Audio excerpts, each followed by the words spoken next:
ചൂടെ കൃത്യമായി pope saint John Paul II 19 August 1985 മൊറോക്കോയിൽ പറയുന്നു, നമ്മൾ ക്രിസ്ത്യാനികളും മുസ്ലിങ്ങളും വിശ്വസിക്കുന്നത് ഒരേ ദൈവത്തിലാണ്.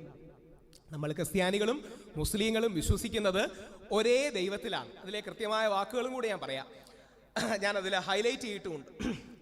കുറച്ചു വർഷങ്ങൾക്ക് മുമ്പ് കാസാബ്ലാങ്കയിൽ അഥവാ മൊറോക്കയിൽ യുവ മുസ്ലിങ്ങളോട് ഞാൻ പറഞ്ഞ വാക്കുകൾ ഇന്നും വീണ്ടും ആവർത്തിക്കാൻ ഞാൻ ആഗ്രഹിക്കുന്നു.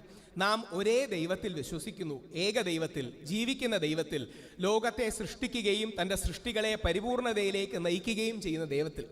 എന്ന് പറഞ്ഞാൽ അതിൻ്റെ അർത്ഥം യാഹ്വേ എന്ന് വിളിക്കുന്ന ദൈവവും അള്ളാഹു എന്ന് വിളിക്കുന്ന ദൈവവും ഒന്നാണെന്നാണ്.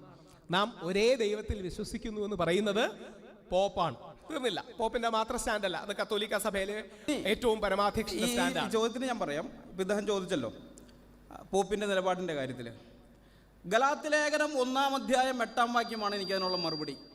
എന്നാൽ ഞങ്ങളാകട്ടെ, സ്വർഗത്തിൽ നിന്നൊരു ദൂതനാകട്ടെ നിങ്ങളോട് അറിയിച്ചതിന് വിപരീതമായൊരു സുവിശേഷം അറിയിച്ചാൽ അവൻ ശപിക്കപ്പെട്ടവൻ. മനസ്സിലായോ? പോപ്പല്ല, ആരും അപ്പോസ്തലന്മാർ പറയാണ്, ഞങ്ങളല്ല സ്വർഗത്തിൽ നിന്നൊരു ദൂതം വന്ന് പറഞ്ഞാലും ഈ പറഞ്ഞതിന് വിരുദ്ധമായിട്ടെണ്ണം പറഞ്ഞാൽ അവൻ ശപിക്കപ്പെട്ടവനാണ്. നിങ്ങൾ അവൻ്റെ വാക്ക് കേൾക്കാൻ നിൽക്കരുത്. ഒരു ക്രൈസ്തവ വിശ്വാസി എന്നുള്ള നിലയിൽ അതാണ് എൻ്റെ മറുപടി. പോപ്പല്ല, ആര് വന്ന് പറഞ്ഞു കഴിഞ്ഞാലും ബൈബിളിൽ പറഞ്ഞിരിക്കുന്നതിന് വിരുദ്ധമായ ഒരു യേശുവിനെ കൊണ്ടുവന്നിട്ട് മറ്റൊരു യേശുവിനെ കൊണ്ടുവന്നിട്ട് ഇത് രണ്ടും ഒന്നാണെന്ന് പറഞ്ഞാൽ അംഗീകരിക്കാൻ പറ്റുകയില്ല. ക്രൈസ്തവൻ എന്നുള്ള നിലയിൽ അംഗീകരിക്കാൻ പറ്റുകയില്ല. അത് ശപിക്കപ്പെട്ടവൻ തന്നെയാണ് എന്നുള്ള നിലയിൽ നമ്മൾ പറയും. പിന്നെ ഈ രണ്ടാം വത്തിക്കാൻ കൗൺസിലിൻ്റെ കേസിലേക്ക് വരുന്ന സമയത്ത് അത് നോസ്ട്ര അദ്ദേഹം പറഞ്ഞല്ലോ, അതെന്നൊക്കെ പറഞ്ഞു കഴിഞ്ഞാൽ അത് ശരിക്കും പറഞ്ഞാൽ പഠനം നടത്തിയിട്ടൊന്നുമല്ല. അതിനെക്കുറിച്ച് തന്നെ പുസ്തകങ്ങൾ എഴുതപ്പെട്ടിട്ടുണ്ട്.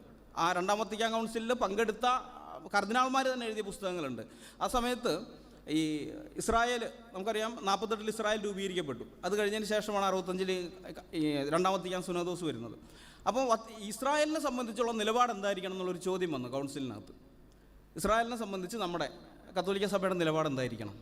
അപ്പോൾ ആ സമയത്ത് ഈ ഹോളോകോസ്റ്റിൽ നിന്ന് രക്ഷപ്പെട്ട് വന്നിരിക്കുന്നവരായതുകൊണ്ട് ലോകം മുഴുവനും ഇവരോടൊരു സഹതാപമുണ്ട് ഇസ്രായേലിനോട്. അപ്പോൾ അവരെ തള്ളാനും പറ്റില്ല.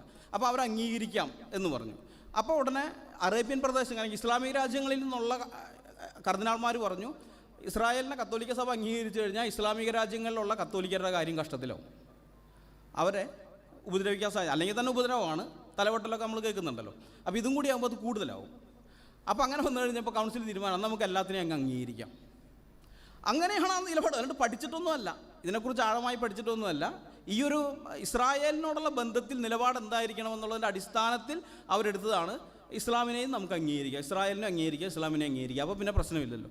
അങ്ങനെയാണ് അത് വന്നത്. അല്ലാതെ ഒരു പഠനം നടത്തിയെടുത്ത ഒരു സംഗതിയൊന്നുമല്ല. അതുകൊണ്ട് തന്നെയാണ് ഒരു കുഴപ്പമില്ലാതെ നമുക്ക് തള്ളാനായിട്ട് സാധിക്കുന്നത്.